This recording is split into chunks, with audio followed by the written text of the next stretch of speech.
氣候變化、工地悲劇同碳價制度嘅最後防線。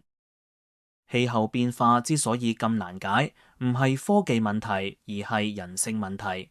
每個國家都知道排放越多，災害越重，都知道越早行動，代價越低。問題係到咗付出成本嗰一刻，人人都想等其他人先做，等鄰國先減排，等競爭者先轉型，等下一任政府去承擔。工地悲劇就喺呢種心照但唔做之間慢慢成形。呢場悲劇冇壞人，發展中國家想提升生活水平，富裕國家想維持高能耗模式，企業追求利潤，選民又唔想能源變貴。每一項選擇單獨睇都合理，但加埋一齊就把地球鎖喺2.8攝氏度嘅升溫軌道上。呢個係文明嘅吊詭。冇人刻意破壞地球，但所有人加埋一齊，卻足夠把我哋推向不可逆嘅深淵。靠良心唔會解決問題，靠呼籲都唔會改變行為。要走出工地悲劇，正係靠制度。制度把代價擺上台面，把成本算清，讓逃避變得唔再便宜。碳稅嘅邏輯最直白，把每噸排放變成金額，污染唔再免費。企業自然會精打細算，更新設備，提升效率。瑞典多年高碳價，排放下降，經濟照樣增長。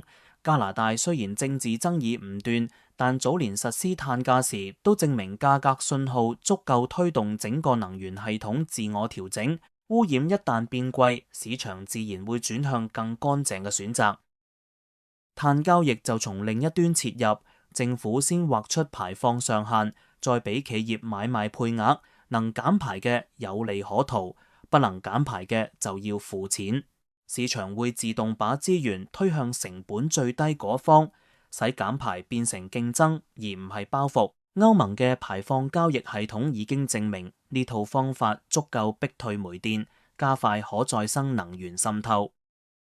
但碳稅同碳交易都有同一限制，佢哋只喺國界內有效。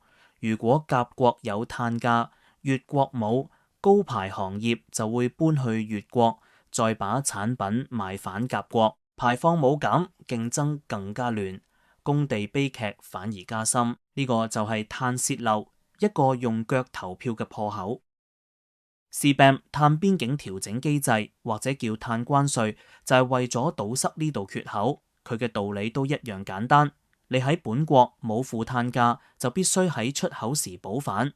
鋼鐵、水泥、鋁、化肥，唔論喺邊度生產，碳含量都計算喺內。未付嘅碳成本喺邊境付，呢個唔係懲罰，而係把規則對齊，讓任何企圖喺國界外走精面的排放者都無法喺貿易上佔便宜。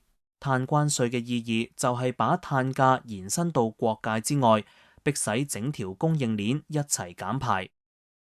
碳稅、碳交易、碳關稅三者睇似唔同，實際上係一體。佢哋係用價格揭示真相，用制度約束行為，用市場修補人性，從而確保增長可以持續。工地悲劇最大問題就係冇人願意率先承擔成本，而碳價制度嘅妙處就係佢讓唔作為變得更加貴。只要制度到位，減排就唔再靠善意，而係靠利益；唔再靠自願，而係靠邏輯。選擇已經唔喺科學，亦唔喺道德，而喺制度係咪咁落地？制度如果遲疑，未來會替我哋付賬；制度如果堅定，工地悲劇就唔再係宿命。如果你中意呢條影片，請按贊同。訂閱胡思洞明頻道，下次再見。